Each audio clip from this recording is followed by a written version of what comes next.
Pak RT, Pak RT, kita nemuin mayat lagi Pak RT. Siapa lagi? Ada apa lagi?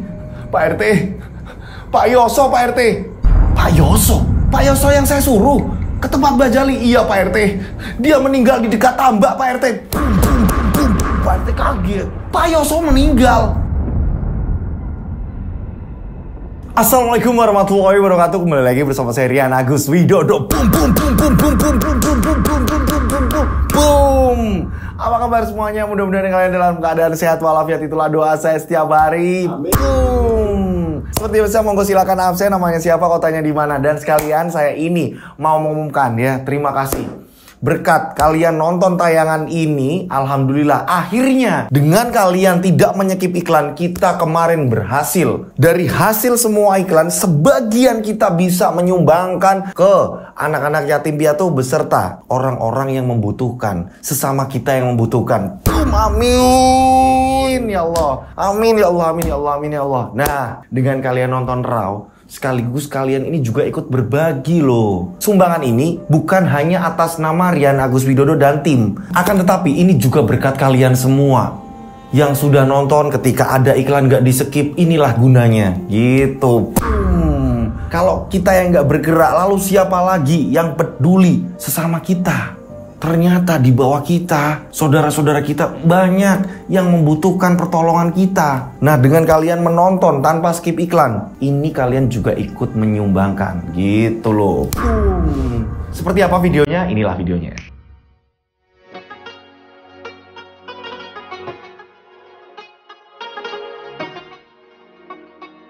Bismillahirrahmanirrahim. Alhamdulillahirabbil alamin. Wabihi nasta'inu ala umuri dunya waddin.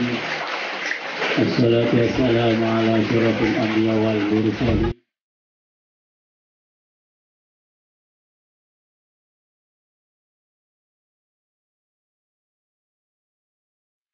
Assalamualaikum warahmatullahi wabarakatuh.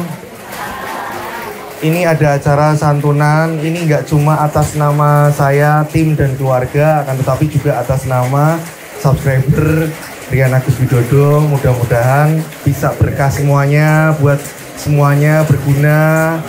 Mudah-mudahan banyak rezeki semuanya yang di sini. Sehat selalu, panjang umur. Buat adik-adik juga sekolahnya sing pinter-pinter. Amin. Saya senang sekali kalian bisa hadir di sini karena tanpa doa-doa tetangga saya dan tim saya ini bukan siapa-siapa gitu. Jadi saya ucapkan banyak terima kasih dari saya, keluarga saya, dan tim saya.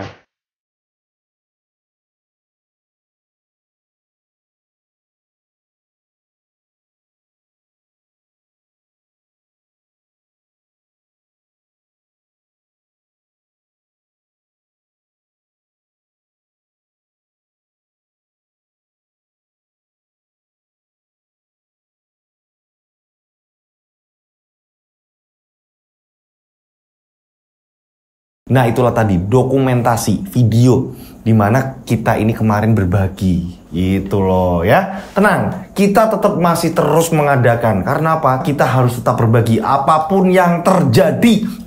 Lebih baik tangan di atas daripada di bawah. Ya bener gak Mas Lutfi? Harus. Bener gak? Bener dong. Nah gitu. Mas, tapi saya nggak ada uang mas. Saya ini pengen berbagi, saya nggak ada uang. Nah, sekali lagi, dengan kalian tidak menyekip iklan, kalian juga sama berbagi juga ke sesama gitu ya. Oke, pastikan semuanya udah absen, namanya siapa, kotanya di mana gitu ya. Di cerita kali ini kiriman dari subscriber juga sama. Ada sebuah cerita, ada penemuan mayat yang menggemparkan sebuah desa. Para warga yang tinggal di daerah tersebut, yang tinggal di daerah desa tersebut, ini berasumsi bahwa para juragan-juraganlah yang melakukan hal ini. Karena kekayaan mereka bisa dikatakan tidak wajar, tidak semestinya. Semua warga berpikir ini ada yang tidak beres. Ini ada yang namanya pesugihan. Tak hanya itu, ada salah satu warga, seorang pemuda di mana dia berani sembrono, dia seenak-enaknya, hingga pada akhirnya dia mengalami pembengkakan pada kelaminnya. Ada misteri apa di desa tersebut? Tak perlu lama-lama lagi, kita langsung saja menuju ke ceritanya.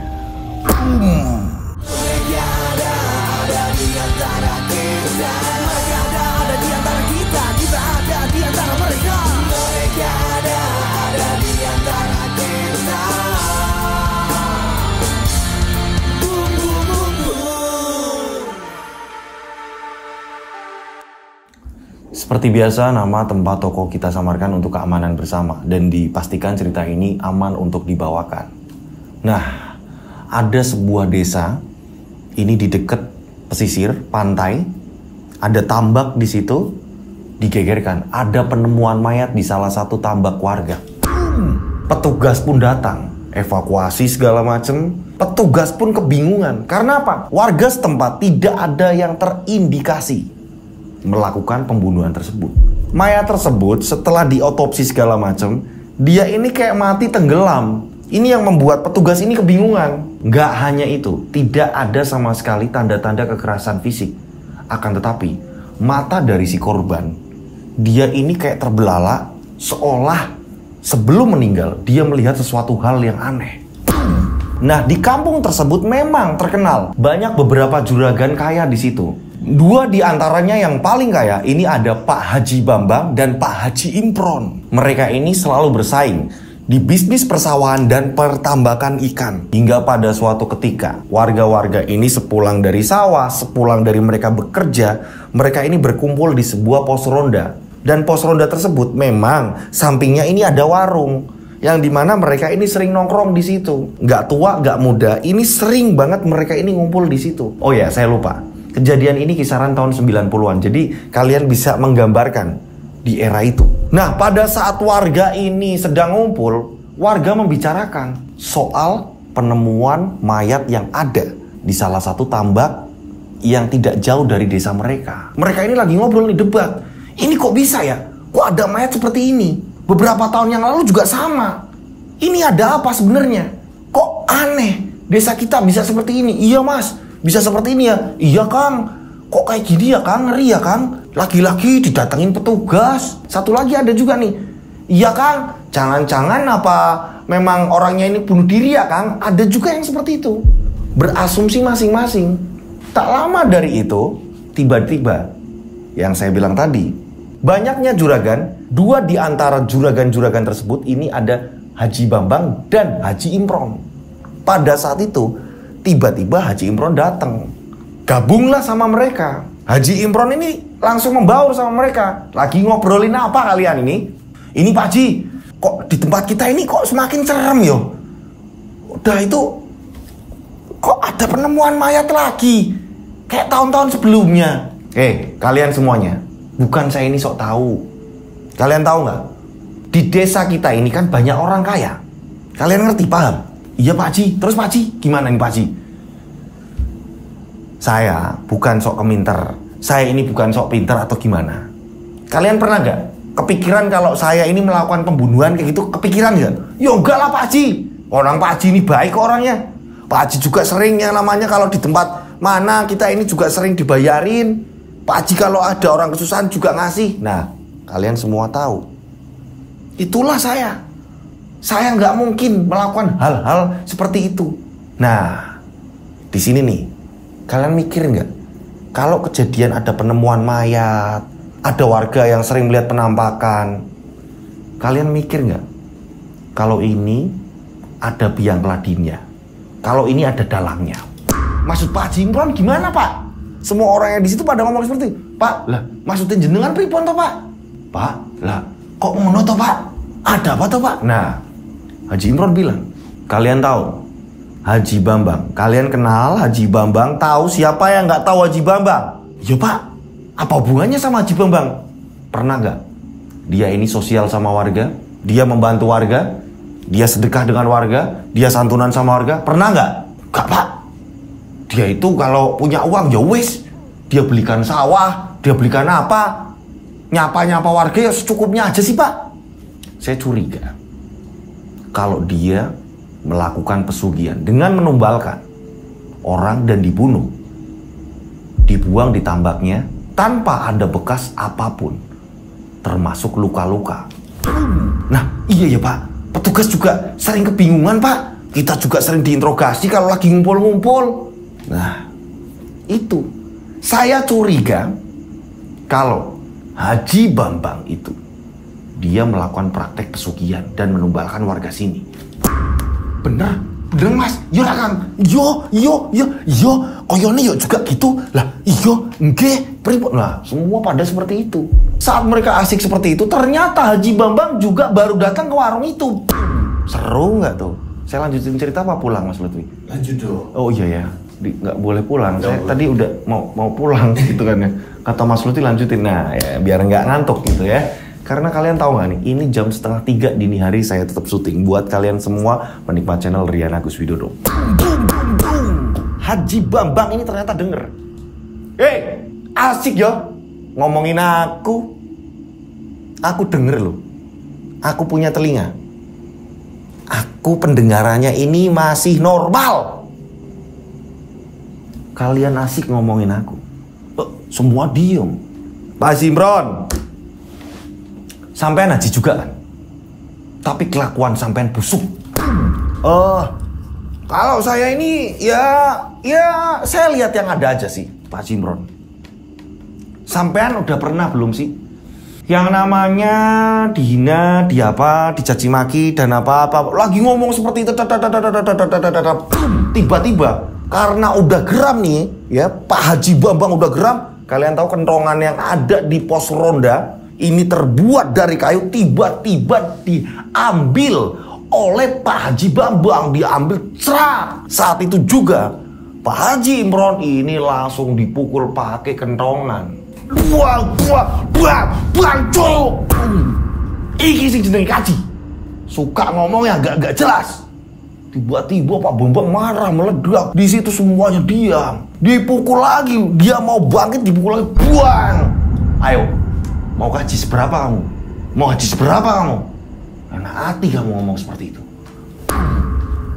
Yang lain, sopo sing wani karo aku? Ayo, siapa maju satu persatu? Sini. Ayo berantem sama aku. Ayo. Semua menciut. Karena apa? Warga sekitar memang orang-orang, ya maaf ya, ini ekonomi rendah, yang dimana kehidupan mereka tergantung dari juragan-juragan yang membuka lahan pekerjaan di daerah itu. Pada saat itu Haji Bambang langsung melempar pukulan kentongan tadi. Blah! Silakan yang mau lapor polisi. Silakan. Urusannya sama saya. Ngerti kalian? Kalian kena pasal duluan sebelum saya memukul kalian karena kalian telah memfitnah saya. Saya bisa adukan semuanya. Haji Bambang berlagak seperti itu. Ada apa ini? Tanda apa Mas Lutfi? Tanda tanya. Oh, tanda tanya. Ada apa ini? Saat itu juga Haji Imron pun menenangkan warga. Udah, nggak apa-apa. Pak, tapi Pak itu tengkuk Bapak di leher Bang. Udah nggak apa-apa. Kok kalian ini nggak ngasih tahu kalau dia datang? Kita juga nggak ngerti Pak. Ya udah. Mereka pun bubar. Singkat cerita, Mas Abril, kasih suasana tambak Mas Abril. Nah. Ada sebuah tambak, kalian nikmatin dulu. Yang deket-deket pantai pasti tahu tambak itu seperti apa. Nah, ini ada suasana tambak sejuk deket pantai. Di situ kalian bisa menikmati seperti apa suasananya tambak. Di tambak tersebut, tak jauh dari tambak itu ada sungai. Ini sering sekali orang-orang mancing. Nah, di desa tersebut ada dua orang. Ini antara paman dan keponakan. Pamannya ini namanya Kang Parman. Dan keponakannya ini namanya Najib. Kang Parman ini usianya ini 35 tahun. Nah yang namanya Najib ini usianya ini masih 22 tahun. Mereka sering sekali menghabiskan waktu di sungai untuk memancing. Dua orang ini nih sering mancing, ketemu dengan warga-warga lain. Mancing. Nah pada suatu hari saat mereka mancing ya, ini tiba-tiba hanya Kang Parman yang mendapatkan ikan. Sedangkan Najib ini berapa kali ganti kail, ganti umpan, segala macam, nggak dapat ikan. Yang namanya Najib ini nggak dapat ikan. Waktu pun terus bergulir. Mereka ini mancing dari jam 12 siang. Menjelang maghrib, Najib ini tidak mendapatkan apa-apa. Nah pada saat itu Kang Parman pun bilang, wes, memang jatahnya apes kok. Kamu jatahnya ini apes, udah besok lagi. Nah, saat mereka mau pulang, tiba-tiba kailnya Najib ini bergerak. Wah, aku dapat ikan, Kang. Nah, pada saat ditarik, ini yang ada ikan kecil. Dapatnya ini ikan kecil. Diketawain lah sama Kang Parman. Ngenteni sawen-wen kok dapet ikan kecil. Yo mending mancing ning pasar wae jelas. Kang Parman gledek ponakannya. Yo Kang. Wong lagi apa sih Kang? Nah, ikan kecil tadi karena Najib ini kesel, dibuang. Nah, wes yuk, bali. Iki wes maghrib. Delok engkas iki maghrib. Yuk, mulai. Nah, saat mereka ini jalan, tiba-tiba Najib bilang, Kang, tak pipis. Nah, dia pipis. Saat Najib pipis, Kang Parman ini punya pemikiran. Ini kalau mancingnya nggak di sungai, terus mancingnya ditambak itu, mungkin lebih dapat yo. Apa besok-besok aku mancing ditambak aja? Tapi pasti nanti yang punya tambak marah. Ya wes lah, nanti aja tak pikirkan. Saat Najib selesai kencing, mereka pun jalan. Singkat cerita, sesampainya di rumah, Najib ini langsung ngolah ikannya nih untuk makan mereka nih, ya kan? Habis Isya ini kan mereka ini lapar nih, ya kan? Ngolah ikannya yang hasil pancingan dari Kang Parman. Memang Kang Parman ini mendapatkan beberapa ikan. Di situ diolah, Najib juga membuat sambal. Setelah mereka ini nungguin dan pada akhirnya mateng. Saat setelah semuanya matang, ditaruh di meja makan. Kang Parman yang lapar banget ini bilang sama Najib, aku sih mangan. Iya Kang, aku tak goreng dulu yang ini belum matang kok. Ya wes, aku makan dulu. Kang Parman ini makan. Saya kasih tahu nih kenapa Najib ini bisa tinggal di situ sama Kang Parman. Karena apa? Orang tua Najib ini pada merantau di sebuah kota. Nah, Najib sendiri memutuskan untuk hidup dengan Kang Parman. Ya walaupun memang dari kecil udah sering repotin Kang Parman. Ada apa ini? Kok bisanya Najib ini kok ikutnya Kang Parman, gak ikut orang tuanya? Atau memang ini pilihan Najib? Atau memang ada hal yang lain? Kita lanjut ceritanya. Najib goreng ikan, serang goreng ikan, selesai, ya kan? Kang Parman ini bilang sama Najib, wes selesai, aku tak beli rokok. Udah selesai toh Kang? Udah, aku beli rokok dulu. Kang Parman keluar. Najib pun makan gantian. Saat Najib makan, ini tiba-tiba gak lama kemudian Kang Parman datang dengan menyundut rokok, udang rokok dia, duduklah di depan Najib, duduk di ruang makan. Tiba-tiba Kang Parman ini serakah, terlihat kayak orang yang benar-benar lapar. Dia menarik bakul yang berisi nasi, ditariklah sama dia. Ikan-ikan yang ada di piring langsung ditumpahin ke bakul, diolah pakai tangan sambil ngerokok. Sampai Najib bilang, Kang, mau diapain Kang? Bukannya Akang tadi udah makan? Kang Parman sambil menghisap rokok, memandang Najib ini dengan sinis, tatapan tajam dan sinis. Dia makan. Ikan dijadikan suatu, diolah di bakul, nggak pakai piring. Padahal logisnya orang udah makan kan udah kenyang. Ini Kang Parman makan dengan lahap. Wah. Najib sampai bingung. Kang Parman kesurupan apa? Dia udah makan, bilangnya beli rokok, tapi dia balik lagi malah makan seperti itu. Rakus sekali. Anehnya, satu bakul ini dihabiskan. Kang, serius Kang?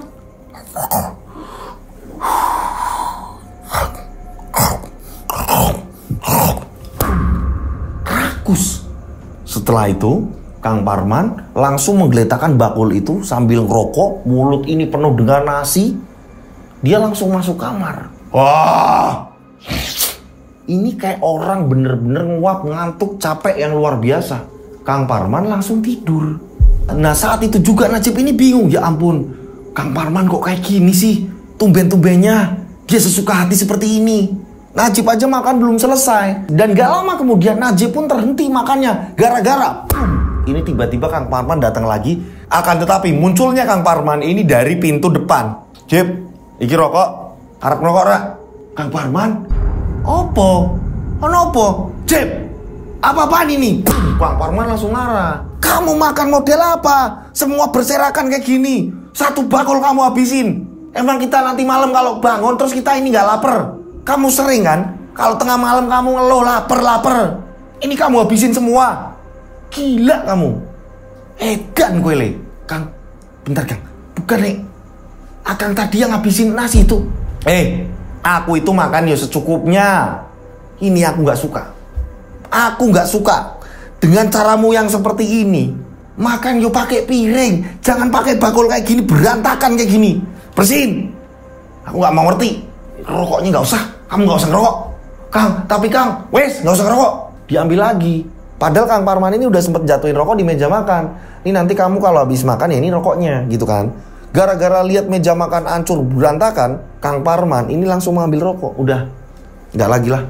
Nah, Kang Parman ini sempat keluar ngerokok sebentar. Setelah selesai ngerokok, kurang lebih 1 jam, Kang Parman ini langsung ngecek lagi di meja makan. Ternyata udah bersih, udah diberesin sama Najib. Kang Parman langsung masuk ke kamar. Nah, setelah semua dibersihkan, Najib pun juga gantian. Dia duduk-duduk di luar, dia ngelamun seperti biasa, ya kan, nungguin teman-temannya. Siapa tahu ada yang main atau apa. Tumben aja, pada malam hari itu sepi. Najib pun memutuskan untuk tidur cepat. Kurang lebih jam 9 malam, Najib memutuskan, udahlah aku mending tidur aja. Besok siapa tahu Kang Parman ada kerjaan terus aku ini diajak. Najib akhirnya masuk ke rumah. Saat masuk ke rumah, di mana kamar Najib itu deket tempat makan tadi. Najib kaget. Najib kaget melihat meja makan ini berantakan masih. Loh, kok masih berantakan? Lagi sih ngaca-ngaca sopo. Najib bingung. Perasaan udah semua rapi. Bakul segala macam piring ini udah ditaruh di tempat cucian. Sebagian juga sudah dicuci sama Najib. Hanya bakul yang direndam pakai air. Ini kenapa masih acak-acakan? Sedangkan di meja makan tadi udah bersih. Gak ada satu piring pun di situ. Najib kaget, loh, kok berantakan lagi kayak gini? Perasaan tadi udah beres-beres. Ada apa ini? Saat Najib kebingungan, tiba-tiba Najib yang berdiri tepat di depan meja makan, ini kaki Najib ini diseret. Ada yang mencengkram dan langsung menyeret kaki Najib. Wah, otomatis Najib ini kakinya masuk ke dalam meja, kepalanya membentur bagian meja atas. Wah, Najib ini terjatuh. Wah, keluarlah darah. Ya ampun, apa ini? Saat itu juga, saat Najib berusaha untuk bangkit lagi, tiba-tiba ada tangan lagi mencengkeram kaki Najib. Najib ini merasakan dia ini diputar-putar. Bung, dung, dung, dung, dung, dung. Dilemparlah Najib ini ke lemari. Wah, kaca ini sempat pecah. Wah, Najib ini kebingungan. Tolong. Najib teriak-teriak. Dan gak lama, lemari kecil yang dimana saat yang itu lemari baju kecil ini sampai merobohi Najib. Brak! Di badan Najib. Saat lemari kecil itu terjatuh, Kang Parman ini kebangun. Ono apa, Jeb? Kang Parman keluar. Saat Kang Parman keluar, kaget. Loh, kok berantakan kayak gini? Kang Parman langsung ngomong sama Najib. Kowe ini ngopo kok edan kayak gini? Kowe nantang aku, kamu nantang aku. Aku ngingetin tadi itu kamu gak terima. Apa piye? Ponakan model apa kamu? Tak pikir-pikir kamu sering lawan loh, Jib, sama aku. Kang, enggak. Beneran, Najib itu nggak ngelawan, Kang. Tapi nggak ngerti tiba-tiba Najib ini dibanting-banting seperti ini. Ora, nggak. Tadi saya sempat ngingetin kamu, beresin makananmu seperti ini. Itu kok bisa berantakan seperti ini? Aku yakin kamu sakit hati. Padahal ini untuk kamu juga. Bersih-bersih, rajin, rapi ini untuk kamu juga. Aku yakin kamu nggak terima, ya toh? Bilang sama aku. Enggak, Kang, beneran. Najib ada yang berkali-kali banting Najib, Kang. Beneran, Kang. Kang, tolong angkatin lemari ini. Kowe ngamuk be aku? Iya. Enggak, Kang. Enggak, beneran, Kang. Diangkat lemarinya sama Kang Parman. Setelah diangkat, Kang Parman bilang, beres ki, siji meneh. Sesuk ben, kalau kamu kerja, belikan lemari yang seperti ini. Ngerti kamu? Iya, Kang. Iya, Kang.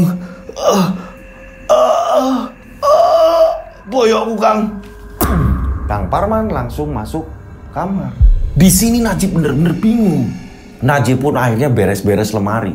Kaca-kaca berserakan, kayu-kayu yang pada patah. Najib ini benerin, beresin semuanya. Semuanya udah rapi. Najib yang capek. Akhirnya Najib langsung menuju ke kamarnya. Beda kamar nih, sebelahan sama kamarnya Kang Parman. Najib langsung masuk ke kamar. Najib pun merabakkan badan. Najib pun berpikir, ini kok aku nemuin hal aneh tadi yo. Kang Parman kok masuk ada 2. Aneh aku. Aneh. Iki model apa iki? Ono apa ini? Ada apa ini? Najib yang kebingungan, tiba-tiba kaki Najib kembali dicengkeram. Srak.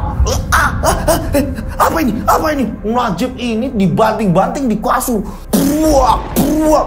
Sampai Najib ini kepental-pental di kasur. Buak, buak. Badannya ini diangkat sampai dia jatuh berkali-kali di kasur. Buak, buak, buak. Tolong, buak, buak. Tolong, tolong, tolong. Buak. Ini yang membuat Kang Parman ini terbangun. Kang Parman ini langsung menuju kamarnya Najib. Apa Jib? Apa Jib? Pas Kang Parman lihat, Kang Parman terdiam. Kang Parman terdiam. Najib kowe nek opo? Karena ada 2 kali gerakan Kang Parman ini melihat Najib ini diangkat ke atas lalu dibanting di kasur. Buak, diangkat lagi. Ini ngambang loh. Di cerita kiriman ini dibantingnya ini ngambang. Kayak orang diangkat dan dibanting lagi kasur. Buak, Kang Parman melihat. Ya ampun, Kang Parman sontak. Ini langsung teriak-teriak minta tolong warga. Tolong, tolong, tolong, tolong, tolong, tolong. Nah, ada beberapa warga yang memang mereka ini sedang jaga pos ronda. Mereka pun datang ke situ. Dan pada saat itu Najib ini benar-benar gelasan kayak orang kesurupan. Beberapa orang di situ yang datang, yang dia jaga ronda ini ngomong, "Kang, ini kesurupan Kang Najib, Kang. Ini Najib kesurupan, Kang." Nah, Najib ini menggigit lidahnya sendiri. Nah, salah satu orang di situ kita sebut saja namanya Pak Rois. Pak Rois langsung bilang sama Parman, Man, ambil lap sama sendok, ini bisa-bisa lidahnya putus. Saat itu juga Parman ini langsung ambil lap dan sendok, langsung dimasukkan ke mulutnya Najib. Man, ini awalnya gimana kok bisa kayak gini? Teman-teman, langsung pegangin Najib, pegangin yang kencang, pegangin anjing. Jadi Najib ini kayak mau berontak. Saat itu orang-orang megangin. Pak Rois pun langsung menanyakan ke Parman, Man, ini awalnya Najib gimana? Jadi gini Kang Rois, tadi itu kami itu makan, terus kok tiba-tiba dia ngamuk-ngamuk sendiri. Enggak. Awalnya kalian ini dari mana? Dari mana yo? Kami itu mancing berdua, terus dia ini nggak dapet ikan. Terus kita ini pulang. Udah, dia ini dapet ikan terus dibuang lagi, wes, nggak ada yang lain Kang. Kalian mancing di mana? Kami ini mancing di deket tambaknya Haji Bambang. Udah, jelas. Kamu tahu nggak? Mayat pada waktu itu ngambang juga di tambaknya Haji Bambang. Kamu nekat mancing di situ. Udah jelas, di situ tempat angker. Ngerti kamu? Ya, saya nggak ngerti. Dan desas-desus warga kan bilang kalau Haji Bambang ini pesugihan. Kamu mikir harusnya. Saya nggak ngerti, Kang Rois. Saya nggak ngerti, Kang Rois. Ya udah, kita panggil RT nih. Akhirnya dipanggilkan Pak RT. Bisa dikatakan Pak RT ini kayak dia ini peka terhadap hal-hal yang seperti itu. Pak RT ini datang, dipanggilin. Kurang lebih jam 10:30 malam. Pak RT ini datang. Ada apa ini? Ada kok bisa kayak gini? Saat Pak RT ini menggenggam 2 jempol, 2 ibu jari kaki dari Najib, tiba-tiba justru Pak RT ini terpental. Buah. Pak RT ini menghantam tembok kamar. Buah. Pak RT nggak apa-apa Pak RT. Tiba-tiba saat Pak RT ini terbanting, Pak RT ini kembali lagi tanya, "Kamu siapa? Kamu siapa?" Saat itu Najib yang sedang dipegangin beberapa orang di situ, Najib pun mengatakan dengan melepaskan sendok dan lapnya yang ada di mulut, yang menyumpal di mulutnya dilepaskan. "Kowe ora usah melu-melu. Iki urusanku. Nek kowe ora pengin ciloko, kalian tidak usah ikut campur. Kalau tidak ingin cilaka." Beberapa warga yang megangin ini pada ngomong, "Pak RT, jangan-jangan Najib ini, dia ini kerasukan demitnya pesugihan Haji Bambang, Pak RT." Saya juga nggak ngerti. Dan kali ini saya benar-benar berat untuk mengatasi hal ini. Nah, ternyata di sisi lain, di luar rumah Najib, di luar rumah Kang Parman, warga-warga udah pada ngumpul, udah terdengar kalau Najib ini kesurupan. Pak RT bilang, udah gini aja, sementara Najib diikat dengan ranjang. Akhirnya Najib diikat, dia berontak berkali-kali, diikat dengan ranjang. Warga-warga yang mendengar kabar dari orang yang udah masuk ke dalam kamar, ini kan ada yang keluar nih. Ini setelah mendapatkan informasi tersebut, warga berasumsi, udah jelas, ini Haji Bambang seenak hati. Dia akan menumbalkan satu persatu warga kita ini. Ini contohnya, Najib ini akan jadi tumbal selanjutnya. Apa kita cuma diam saja? pada seperti itu. Nah, di sini ada Haji Imron juga. Imron pun bilang, iya bener, ini udah nggak jelas. Yang ada satu persatu kita ini ditumbalkan. Pangkatnya aja haji, emblemnya iki haji. Akan tetapi kelakuannya busuk. Bisa saja seperti itu masyarakat. Akhirnya masyarakat pada ngomong, iya bener Pak Imron, iya bener Pak Haji Imron, bener. Semua pada seperti itu di depan rumahnya Parman. Nah, Pak RT yang mendengar keramaian di depan rumah Kang Parman, Pak RT keluar. Sabar. Kita ini nggak boleh main hakim sendiri, menuduh orang tanpa bukti. Kita ini nggak boleh. Ngerti kalian? Jangan sampai kita ini main hakim sendiri seperti ini. Saya nggak suka seperti itu. Pak RT, tapi gimana lagi? Kita udah terlanjur seperti ini. Ini sudah korban yang kesekian kalinya Pak RT. Apa kita mau diam saja? Udah. Tenang. Sudah, sekarang gini aja. Yang namanya goib susah dibuktikan. Kalian tahu sendiri. Saya akan meminta bantuan sama orang yang tahu akan seperti ini. Pak Yoso, coba sini. Nah, ada orang yang kita sebut saja namanya Pak Yoso.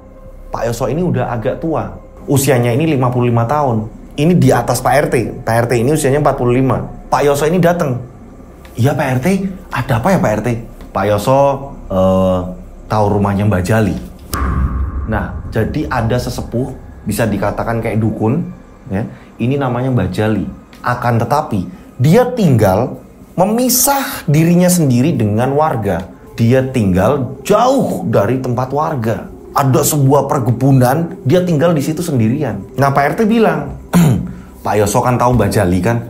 Iya tahu Pak RT. Gimana Pak RT? Saya minta Pak Yoso ini ke tempat Mbak Jali, coba tanyakan, ada apa kejadian yang di kampung kita ini sebenarnya? Dan apa yang sebenarnya terjadi dengan Nak Najib ini? Biar warga-warga kita ini tenang, tidak asal menuduh. Jadi saya ke tempat Mbak Jali ini Pak RT. Saya minta tolong Pak Yoso datang ke Mbak Jali.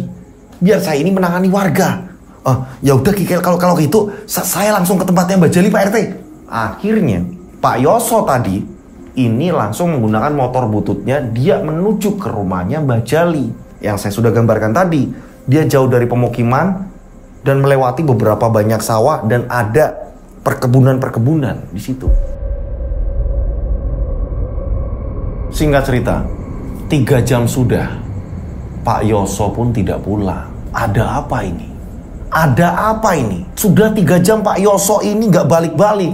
Warga udah geram, udah Pak RT, ngapain tunggu Pak Yoso? Udah, kita datengin aja rumahnya Haji Bambang. Udah kita bantai. Begitu juga Haji Imron. Pak RT ini yang bijak. Ini warga sudah meminta Haji Bambang untuk keluar rumah. Akan tapi dia kan ya keluar. Ya udah kita serang aja Pak RT. Jangan Pak RT ini cuma diam aja. Sabar semuanya. Pak RT ini menenangkan warga terus menerus. Pada saat itu Pak RT memohon ke warga, tolong warga-wargaku semuanya, saya yang bertanggung jawab di sini. Kalau ada apa-apa saya yang bertanggung jawab. Saya mohon sekali, kalian pulang ke rumah masing-masing. Nanti kalau ada kabar dari Pak Yoso, kita baru tahu cara memutuskan yang benar, memutuskan permasalahan yang benar, membuka jalan. Saya mohon kalian pulang ke rumah masing-masing. Nah, pada satu Pak RT yang memohon, akhirnya sebagian warga ini pulang. Akan tetapi, kurang lebih ada 8-10 orang ini ada berada di depan rumah Parman. Mereka ini penasaran, menunggu kabar dari Pak Yoso. Nah, Pak RT pun bilang, kalian yang jaga ronda, saya mohon, kalian juga tetap melaksanakan jaga ronda seperti biasanya. Patroli ke kampung kita. Ya Pak RT, terus Pak RT, ya sama yang lain di sini juga sebagian di sini. Yang lain yang jaga ya jaga. Jangan sampai warga kita ini berantakan. Ya Pak RT, ya Pak RT. Nah, sebagian warga ini jaga ronda. Kelilinglah mereka ini patroli. Istri Pak RT ini sampai datang. Pak, pripun Pak? Wis Bu, Ibu pulang aja. Jagain anak-anak. Berarti Bapak nggak pulang toh? Udah, nggak apa-apa. Ini udah tugas Bapak. Nggih Pak, ibunya pulang, istrinya ini pulang. Setelah semuanya tenang, sambil nunggu Pak Yoso datang, Pak RT langsung masuk ke dalam lagi. Lihat kondisinya Najib. Nah, di sini kelopak matanya Najib ini membiru, nggak ada putih-putihnya sama sekali. Ini semuanya biru. Najib ini diikut sambil berontak terus-menerus. Sebisa-sebisanya Pak RT, karena Pak RT punya kemampuan, akan tetapi Pak RT tahu, aku nggak mampu ngatasin yang kali ini. Berkali-kali Pak RT ini keluar darah dari hidungnya. Kang Parman pun bilang, Pak RT kenapa? Rapopo, gak apa-apa, gak apa-apa. Pak RT sampai keluar darah. Ada apa ini? Saat Pak RT ini sedang ngelap ingusnya, tiba-tiba Pak RT mendengar dari luar terdengar suara ada kentongan. Woi, nemuin mayat lagi. Kita nemuin mayat lagi, woi. Warga akhirnya kumpul. Pak RT bingung, siapa lagi? Ada apa lagi? Pak RT pun keluar. Saat Pak RT keluar, salah satu yang jaga ronda ini tiba-tiba bilang sama Pak RT, Pak RT, kita nemuin mayat lagi Pak RT. Siapa lagi? Ada apa lagi? Pak RT, Pak Yoso Pak RT. Pak Yoso yang saya suruh ke tempat Bajali. Iya Pak RT, dia meninggal di dekat tambak Pak RT. Pak RT kaget, Pak Yoso meninggal. Nah pada saat itu akhirnya Pak RT langsung menuju ke TKP tambak dari Haji Bambang. Pak RT kaget melihat Pak Yoso tergeletak membujur di situ dengan lidah menjulur dan muntahnya, maaf sekali di sini, muntahnya mengeluarkan kotorannya sendiri. Meninggalnya ini mengeluarkan kotorannya sendiri dari mulut. Kabar itu tadi sampai membangunkan Pak Lurah. Pak Lurah pun akhirnya ikut hadir di situ. Nah kok seperti ini?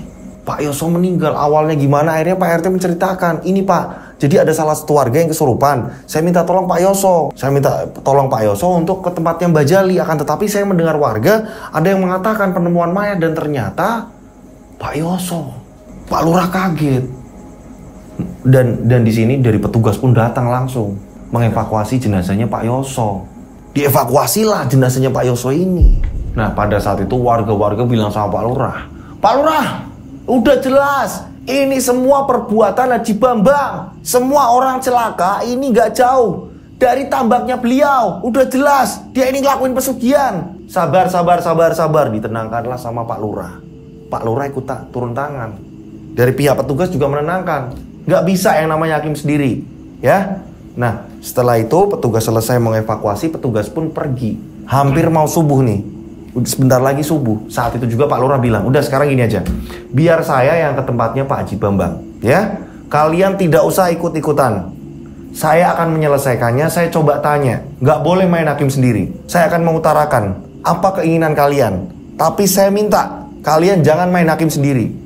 Pak Lurah akhirnya ke tempat Haji Bambang. Diketuklah pintu rumahnya.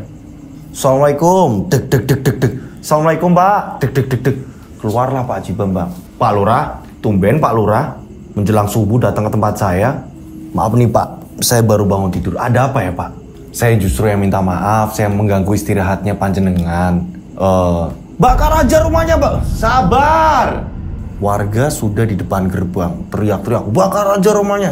Nah, ada apa ini Pak Lurah? Kok tiba-tiba depan rumah saya ini banyak warga seperti ini? Maaf sebelumnya Pak. Udah Pak, bantai aja Pak. Udah Pak. Kalian mau diam gak?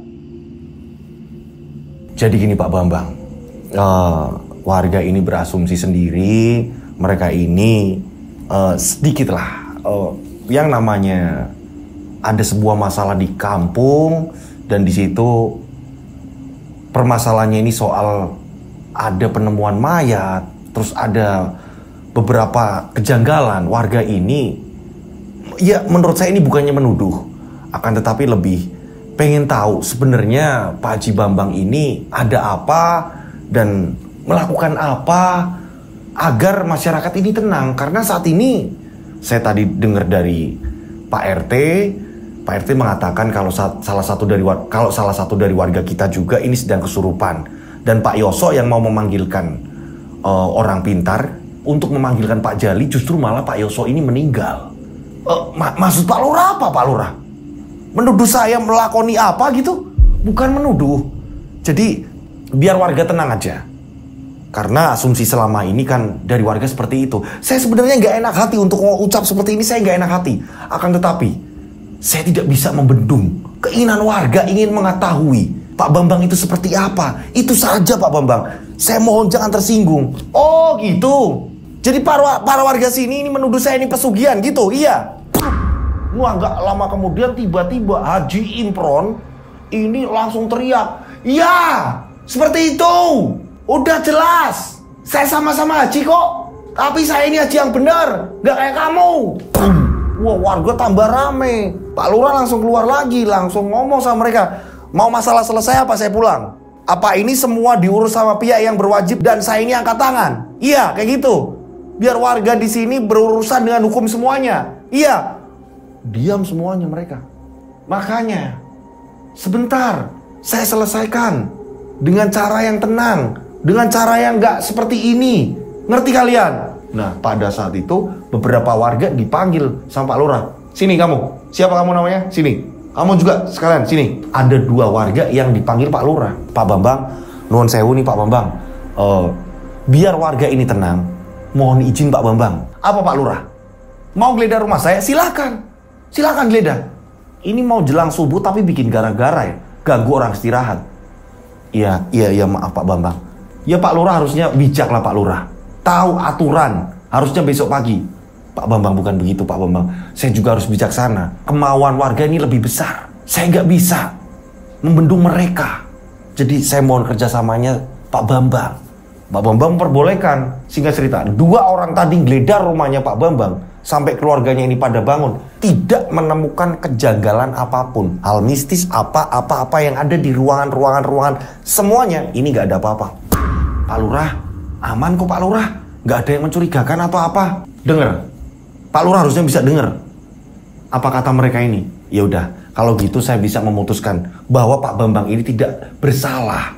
Ya iyalah, saya ini masa iya melakukan seperti itu? Pak Bambang bilang seperti itu. Pak Lurah akhirnya membubarkan warga, dibantu dengan 2 orang tadi yang sudah masuk ke dalam rumah Pak Bambang. Nah, yang di sini yang nggak terima Haji Imron. Bohong. Saya juga pernah dipukul kok. Saya cerita soal pesugihan aja dia sensi kok. Warga mereka pulang. Di sisi lain, Najib ini masih diikat dan teriak-teriak terus-menerus. Singkat cerita, pada pagi harinya, Pak Yoso yang seharusnya dia ini disuruh ke tempat Bajali, yang akhirnya Pak Yoso ini meninggal di dekat tambak, Pak Yoso pun dimakamkan. Dari petugas terus mengevakuasi tapi tidak menemukan kasus pembunuhan atau apa segala macam. Ini gak menemukan. Yang mereka temukan ya hanya itulah tadi. Pak Yoso ini, maaf ya, yang saya bilang, Pak Yoso ini keluar dari mulutnya, masa iya sih kotorannya sendiri. Hanya itu yang ditemukan. Singkat cerita, setelah pemakaman Pak Yoso, Pak RT pun akhirnya bertindak sendiri. Ada warga yang mau nemenin saya nggak? Kita sebut saja namanya Pak Kistam.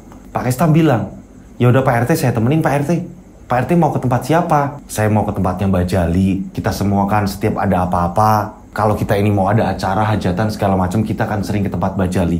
Walaupun biar bagaimanapun, beliau ini kan sesepuh di kampung kita. Akan tetapi beliau ini kan tinggalnya memang jauh dari kita. Dia sangat jauh, dia terpencil, dia dekat dengan kebun-kebun. Jadi saya mau coba ke sana, saya mau tanya, ada apa sebenarnya? Karena kalian tahu sendiri, dari petugas pun tidak tahu. Tidak ada tanda-tanda soal pembunuhan atau apapun yang terjadi di kampung kita.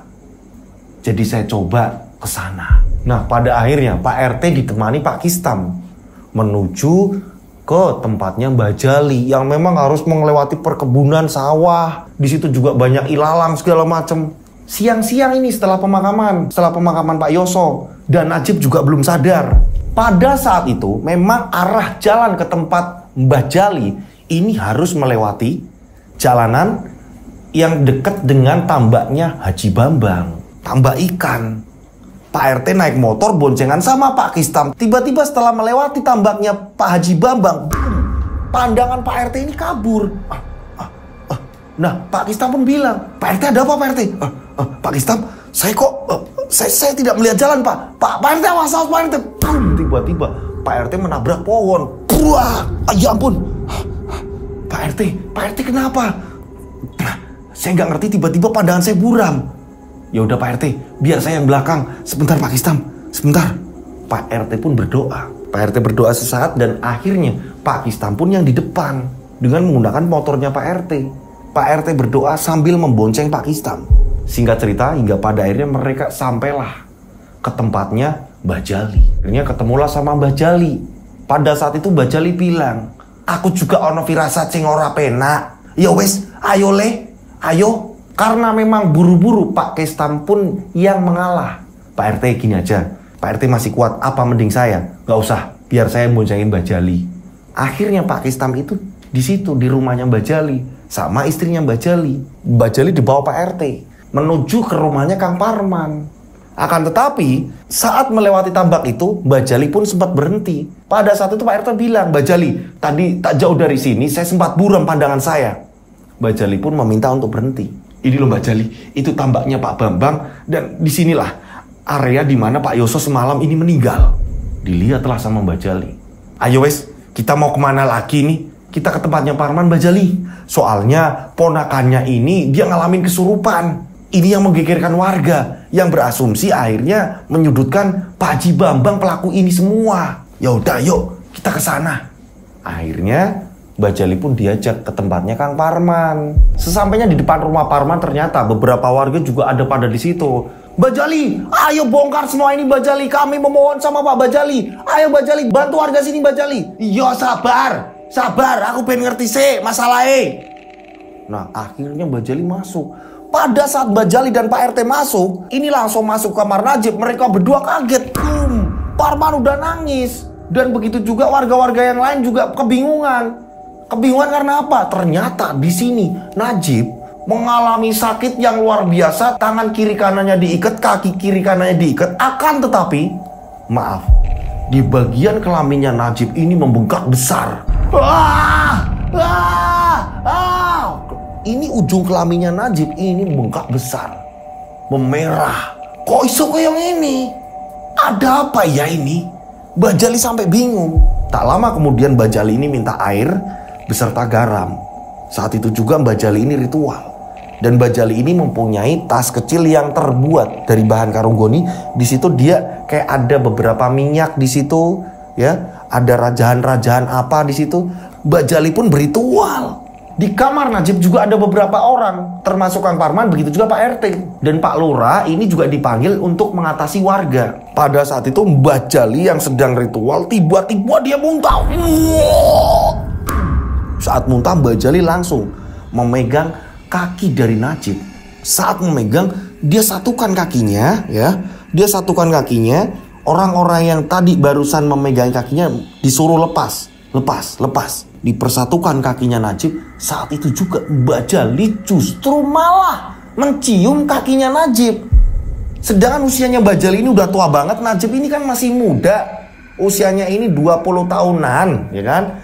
Ini kakinya ini dicium sama Mbak Jali. Ngapurone kulo, Mbak. Ngapurone kulo. Maafkan saya. Siapa tahu warga sini ada yang berbuat kurang ajar. Saya ini mewakili warga di sini. Saya minta maaf. Tiba-tiba Mbak Jali berkata seperti itu. Orang-orang yang ada di situ termasuk Pak RT dan begitu juga Kang Parman kaget. Kok Mbak Jali bilang seperti itu? Ada apa ini? Tanda tanya. Saat itu Najib yang dipegangin tiba-tiba dia ini melemas. Setelah melemas, dia membuang sumpal mulutnya yang dari kain dan sendok dilepas. Jali, kamu bilang sama semua orang yang ada di sini, jangan sembarangan, jangan suka sembarangan di pohon besar itu yang dekat tambak. Iya Mbah, nanti saya akan sampaikan. Mbak Jali pun ketakutan. Ada apa ini semuanya? Najib ini seperti disurupi. Jadi kayak ada makhluk yang berada di dalam tubuh Najib. Jali, kamu tahu anak ini telah melakukan apa? Dia mengencingi aku. Dan Yoso, warga sini, dia berusaha mau menolong. Dia berusaha menolong anak ini untuk melaporkan ini ke kamu. Akan tetapi aku tidak suka. Justru Yoso membuang air besar tepat di depanku. Kamu tahu Jali, beberapa waktu yang lalu banyak warga berbuat mesum di dekatku. Saat itu Mbak Jali langsung sungkem di kakinya Najib. Mbak Jali pun melepaskan. Mbah, maafin warga saya. Saya akan minta maaf.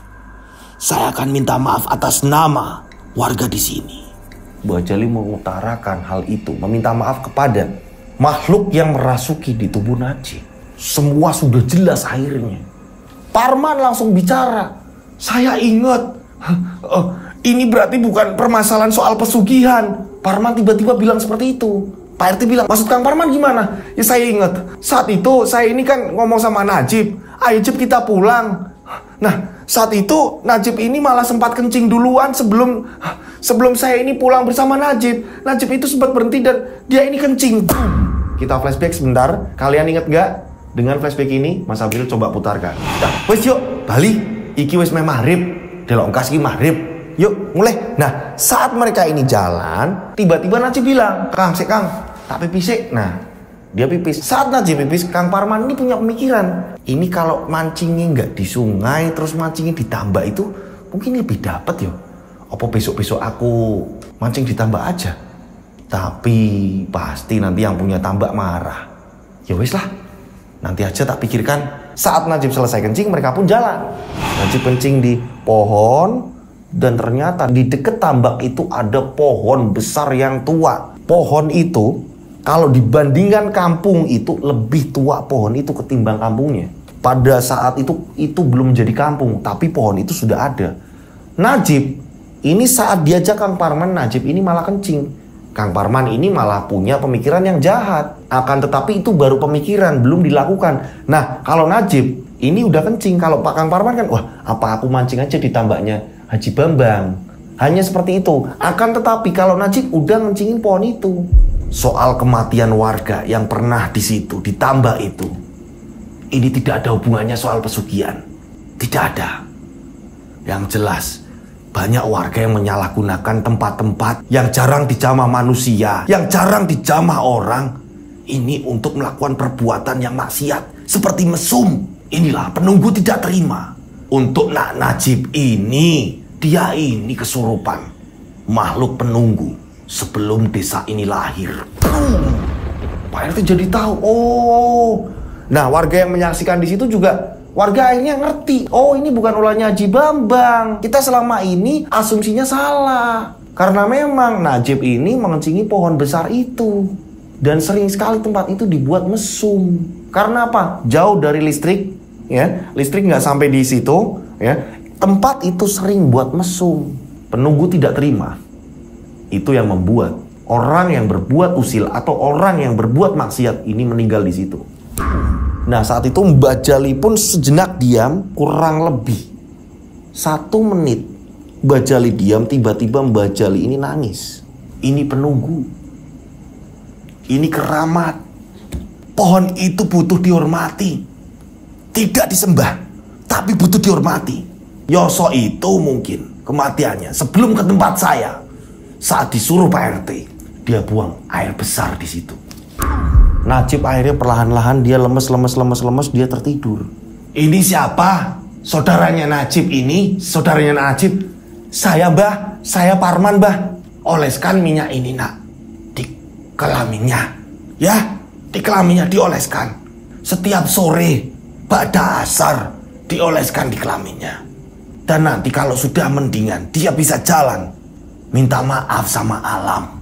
Akui kesalahannya dia yang sesuka hati. Iya Mbah. Setelah mendengar semua penjelasan dari Mbak Jali, sekarang sudah terang bahwa tidak ada unsur pesugihan. Semua lega. Dan Najib pun merasakan kesakitan. Akan tetapi sudah tidak kesurupan. Gak lama kemudian, saat mereka pun sudah merasakan kelegaan, tiba-tiba ada warga yang langsung masuk rumahnya Pak Parman. Kang Parman, Pak RT di mana? Itu ada Pak RT. Pak RT, saya mau laporan Pak RT. Ada apa? Kita sebut saja namanya Pak Ijo. Ada apa Pak Ijo? Ada apa? Pak RT, saya mau mengatakan, saya mau laporan. Haji Bambang, sekarang Haji Bambang kenapa? Haji Bambang sekarang sedang berkelahi dengan Haji Imron. Boom. Pak RT kaget. Ini salah paham. Saya langsung ke sana. Yang pertama Pak RT cari adalah Pak Lurah. Akan tetapi ternyata Pak Lurah ini berusaha untuk menenangkan warga. Nah, ada beberapa warga yang memisah perkelahian mereka ini nggak sanggup. Wah, kondisi kampung bener-bener rame. Di depan rumahnya Haji Imron. Pak RT datang dengan bajali. Setelah itu barulah Kang Parman dipanggil. Najib ditungguin warga yang lain. Kang Parman akhirnya dengan bajali menjelaskan, sabar. Dipisahlah antara Haji Bambang dan Haji Imron yang sedang berkelahi. Karena apa? Ternyata Haji Bambang ini nggak terima kalau Haji Imron terus mendesak, disuruh mengaku pesugihan. Sedangkan Haji Bambang ini sama sekali tidak melakukan hal itu. Hingga pada akhirnya ditengahi oleh Mbak Jali dan Kang Parman. Mbak Jali menerangkan, justru ini ulah kalian yang sembarangan. Kalian suka membuang sampah sembarangan di tempat itu. Ada juga yang berak di situ. Ada juga yang mengencingi tempat itu. Ada juga yang lebih parah berbuat mesum di tempat itu. Mereka tidak terima. Bayangkan kalau rumah kita dibuat seperti itu, apa kalian terima? Sakitnya Najib karena dia mengencingi pohon itu. Bukan saya menyuruh menyembah pohon-pohon itu. Bukan saya menyuruh menyembah semua benda-benda sebelum kita ada. Akan tetapi hormatilah adanya mereka. Dan ini tidak ada hubungannya dengan pesugihan. Semua tercengang. Akhirnya Pak Haji Imron pun meminta maaf pada Pak Haji Bambang.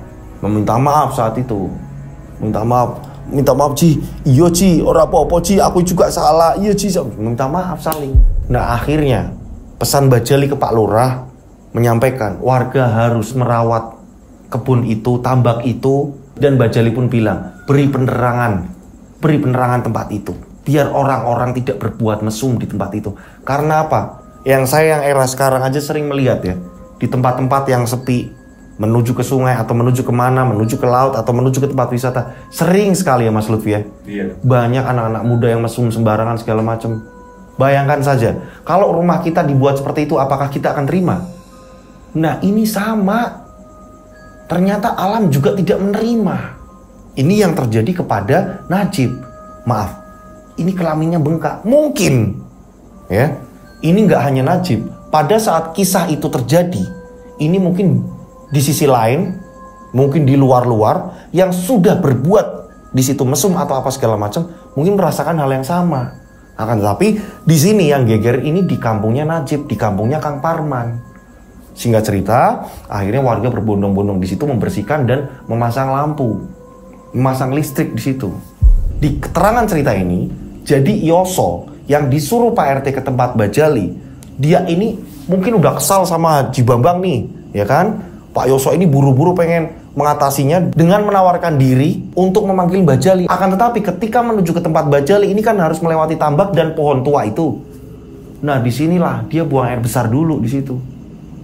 Ini yang membuat Yoso mungkin meninggal dengan mulutnya ini keluar, kotorannya sendiri. Keterangannya selanjutnya, adanya mayat di situ. Ini pelakunya telah berbuat mesum di tempat itu. Kenapa nih? Kok Najib dibuat hidup? Akan tetapi alat kelaminnya ini membengkak, hampir mau pecah. Ini kenapa? Keterangan dari Mbak Jali mengatakan kepada warga segala macam. Singkat ceritanya ini, kesimpulan ceritanya ini, Najib ini dibuat contoh. Siapa yang melanggar aturan, melawan alam, mengotori alam, merusak alam segala macam, ini seperti ini. Hingga pada akhirnya semua ini berhati-hati dan waspada. Sampai sekarang ini pohonnya katanya dari pengirim cerita ini masih. Dan justru malah dipagari. Dibuat kayak batu-batu yang mengelilingi pohon tersebut. Ini pohon usianya udah ratusan tahun. Nah, singkat cerita, pohon-pohon tersebut ini sering dijaga warga. Banyak dari kota-kota lain ini datang pengen lihat pohon tersebut. Buat teman-teman yang tinggal di daerah itu pasti kalian tahu. Pohon itu apa, segala macam, kotanya di mana, itu kalian pasti tahu. Nah, akhirnya cerita pun selesai. Kesimpulan di cerita ini ya, banyak edukasi di sini bahwa kita ini nggak boleh sembarangan. Dimanapun kita tempatnya, dimanapun kita berada, kita nggak boleh sembarangan. Nggak hanya sama alam, dengan lingkungan, sosial, segala macam. Kita jangan sampai kita ini sembarangan. Karena apa? Kita ini hidup ini berlangsungan ya. Kita ini berhadapan, berdampingan dengan yang lain. Dari mulut, dari lisan, segala macam kita harus menjaga agar tidak terjadi yang namanya sakit hati, tidak terjadi yang namanya kita ini miskomunikasi. Ini berbahaya karena ketika orang yang tidak terima atau apa segala macam, ini bisa yang namanya menjadikan kita ini berantem. Begitu juga dengan alam. Bener gak Mas Lutfi? Bener. Kita buang sampah sembarangan, sampah numpuk. Contoh misal, nggak usah digabung-gabungin sama goib ya. Sungai yang awalnya aliran ini lancar, dengan kita membuang sampah sembarangan, terus menerus sampah numpuk, terjadilah banjir. Kenapa yang disalahkan yang lain? Ini kan ulah kita membuang sembarangan. Alam pun sama akhirnya. Meledaklah air tersebut membuat banjir tempat kita. Seperti itu. Nah, dari cerita ini mengajarkan kita untuk saling menjaga, merawat apa yang sudah ada di sekitar kita. Itu teman-teman. Kita serakah sama alam, maka alam akan berbuat sama. Kita sayang alam, maka alam sayang sama kita. Betul Mas Lutfi? Nah, itulah ceritanya. Jadi banyak edukasi di sini. Yang baik diambil, yang buruk dibuang. Ternyata di sini tidak sama sekali ada unsur pesugihan. Saya mengucapkan terima kasih buat pengirim cerita ini. Cerita ini sangat bagus sekali. Ini menggugah buat teman-teman di rumah, buat semuanya termasuk saya. Ini buat pelajaran, buat saya dan tim saya. Ini setiap ada cerita ini sama kok. Saya juga belajar. Oh ya, ternyata kita harus seperti ini. Gitu teman-teman. Nah itulah seperti itu ceritanya. Mohon maaf kalau ada salah-salah kata. Dan saya mengucapkan terima kasih buat pengirim-pengirim yang lain. Kalau saya setiap menceritakan ini mungkin ada khilaf atau salah-salah kata, saya juga mohon maaf ya. Nah, buat teman-teman yang mau ngirimkan cerita masih bisa. Caranya gimana sih Mas cara ngirim cerita biar Mas Dodo sama teman-teman yang lain ini, timnya ini paham dan cerita saya akhirnya dibawakan. Caranya gampang sekali. Kalian lihat ke layar kalian, dikirim per paragraf atau per kalimat. Ditulis jelas nama mana yang mau disamarkan atau tidak disamarkan, konfliknya seperti apa, terornya seperti apa, jelas. Ya, dikasih titik dan koma biar saya ini nggak puyeng, ya. Dan ditulis per paragraf atau per kalimat, jangan ditulis ke bawah tanpa titik dan koma. Waduh, ini 2 paramek nggak bisa ngatasin ini, pusing, jeblok, kobong, bundas, teman-teman ya. Caranya ini ditulis per paragraf atau per kalimat, dikasih titik dan koma gitu ya. Kirimnya kemana? Kalian bisa kirim ke DM Instagram saya @dodosinjo atau kalian bisa kirim ke nomor WhatsApp saya 085870433336. 3-nya 4 kali. Saya ulang 085870433336. 3-nya 4 kali ya. Ini ada di bawah ya, ditulis pelan-pelan. Seperti biasa dikasih nama dan nama kota kalian. Sekali lagi saya mengucapkan terima kasih buat teman-teman yang selama setiap nonton, setiap ada iklan, walaupun kalian udah jenuh, walaupun kalian ini kok lama banget ada iklan, kalian masih sempat menunggu adanya iklan itu lewat. Saya mengucapkan banyak terima kasih. Karena apa? Sebagian dari hasil iklan akan kita sumbangkan gitu. Ya, jadi kita berbagi ini bukan hanya atas nama saya dan tim saya. Adanya channel Rian Agus Widodo, Yoska Official, Raw Stories atau semua channel-channel saya, ini kita ini bisa berbagi gitu. Mudah-mudahan semua teman-teman saya, saudara-saudara saya yang di rumah ini banyak rezeki melimpah. Amin. Yang setia nonton tayangan-tayangan saya ini banyak banyak berkah. Amin. Ya, dilindungi Allah Subhanahu wa taala. Dijauhkan dari mara bahaya, diperlindungi terus-menerus sama Allah. Amin. Ya, dan diberikan kesehatan, panjang umur, Amin. serta mulia. Amin. Akhir kata, saya Rian Agus Widodo dan tim mengucapkan wassalamualaikum warahmatullahi wabarakatuh. Mereka ada di antara kita. Mereka ada di antara kita. Subscribe channel Rian Agus Widodo, kisah misteri. Mereka ada di antara kita. Nyalakan lonceng, notif, tinggalkan komen, share. Mereka ada di antara kita. Mereka ada di antara kita. Kita ada di antara mereka. Mereka ada di antara kita.